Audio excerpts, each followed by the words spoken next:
Hi. Prakash Raj గారు పవన్ కళ్యాణ్ గారిని పట్టుకుని ఆయనకి అసలు రాజకీయ నాయకుల లక్షణాలు లేవు ఎప్పటి నుంచి అంటూనే ఉన్నారు.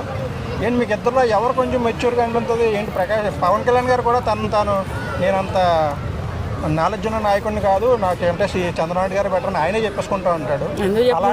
ఆయన చెప్పుకుంటూ ఉంటారు కదా అప్పుడప్పుడు, నేను చిన్నోడిని ఆయన చిన్నోడిని అని చెప్పుకుంటారు. కానీ రాజకీయ పరంగా కానీ మేధస్సు శక్తిలోనే కానీ దేనిట్లోనైనా కానీ ఆయన చిన్నోడేం కాడు. ఏంటంటే వయసులో చిన్నోడిని, రాజకీయ అనుభవంలో చిన్నోడిని ఇలా చెప్పుకున్నారేమో కానీ దేనిట్లో చిన్నోడు కారు. చిన్నోడైతే డైరెక్ట్గా డిప్యూటీ సీఎం పదవిని అందిపుచ్చుకుంటారా? అందిపుచ్చుకోరుగా. ప్రకాష్ రాజు గారు ఎందుకు అలా అన్నారంట? ఈయనకి పోయే కాలం దగ్గర పడింది. ఈయన నోరు ఒళ్ళు దగ్గర పెట్టుకుంటే బాగుంటుంది. ఆయన అనే అర్హత లేదు. ఫస్ట్ ఆయన అనడానికి ఈయన ఎవరయ్యా? వీళ్ళ సినిమా ఈయన చిరంజీవి గారు సెకండ్ ఎండింగ్లో సినిమా భిక్ష పెడితే బ్రతికిన మనిషి.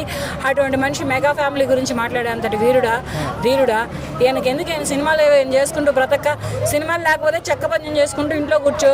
పెళ్ళాం ఉంది కదా, సెకండ్ పెళ్ళాం, శుభ్రంగా దానికి కొడుకు పుట్టాడు కదా, ఫ్యామిలీతో విదేశాలు ట్రిప్పులకి వెళ్ళు. సినిమాలు లేకపోతే ఇలా చేసుకో. అంతేగాని నువ్వు పవన్ కళ్యాణ్ గారు నన్ను అంత మనిషివా? నువ్వు పవన్ కళ్యాణ్ గారు అంత అర్హతుందా? ఎందుకంటారండి? అక్కడ ఆయన బాగా చేస్తున్నాడు పరిపాలన. ఎందుకంటారు? పరిపాలన చేతగానోడినో లేదా పరిపాలన చేయడం రానివాడినో అన్న ఒక లెక్క వస్తుంది.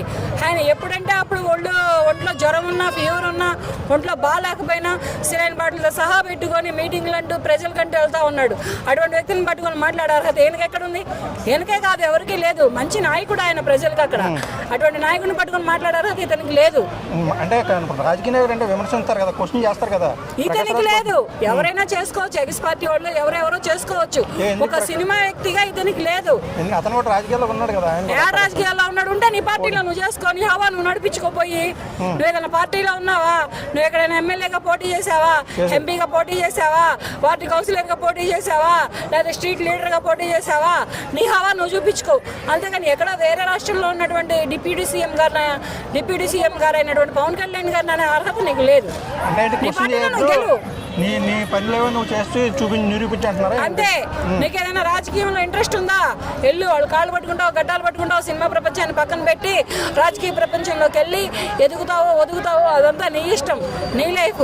అంతేగాని ఒక సినిమా ఫీల్డ్లో ఉన్నటువంటి ఒక పెద్దలనే కానీ, రాజకీయ నాయకుల్లో పదవిలో ఉన్నటువంటి ఒక ప్రముఖులనే కానీ అనే అర్హతే కానీ రైట్సే కానీ మీకు లేనప్పుడు జాగ్రత్తగా ఉంటే బాగుంటుంది.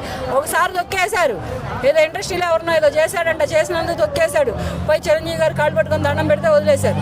మళ్ళీ తీసుకుంటున్న దాన్ని కూడా ఇతను దొరుకుతున్నటువంటి అన్నాన్నే కానీ, ఇతను దొరుకుతున్నటువంటి పనినే కానీ ఇప్పుడు పవన్ కళ్యాణ్ గారిని అనుచితమైనటువంటి వ్యాఖ్యలు చేసి అనవసరంగా చేజార్చుకుంటున్నారు. అంటే పవన్ కళ్యాణ్ గారిని క్వశ్చన్ చేద్దంటున్నారు. ఓకే, మరి ఎవరిని క్వశ్చన్ చేయాలంటారు మీరు? అసలు ఈయనకి ఎవరిని క్వశ్చన్ చేసే అర్హత ఉంది? ఎవరిని క్వశ్చన్ చేసే అర్హత?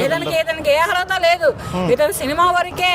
అంటే అతను అర్హత అంటే ఏం సాధించాలంటారు? ఆయన ఏం సాధిద్దామని చెప్పేసి పవన్ కళ్యాణ్ గారిని క్వశ్చన్ చేస్తున్నాడు అతను. అంటే ఆయన క్వశ్చన్ చేస్తేనే కొంచెం లైమ్ లైట్ లో ఉంటాడని అనుకుంటుండేమో. లైన్ లైఫ్ ఉంటే మంచిగా పాజిటివ్ గా క్వశ్చన్ చేయి. నెగిటివ్ గా క్వశ్చన్ చేస్తే నిన్ను తొక్కేస్తారు. సో అంటే ఉద్దేశపూర్వకంగానే నెగిటివ్ గా మాట్లాడుతున్నాడు. నెగిటివ్ గా మాట్లాడితే నిన్ను తొక్కేస్తారు, అదైతే పక్కా. ఓకే.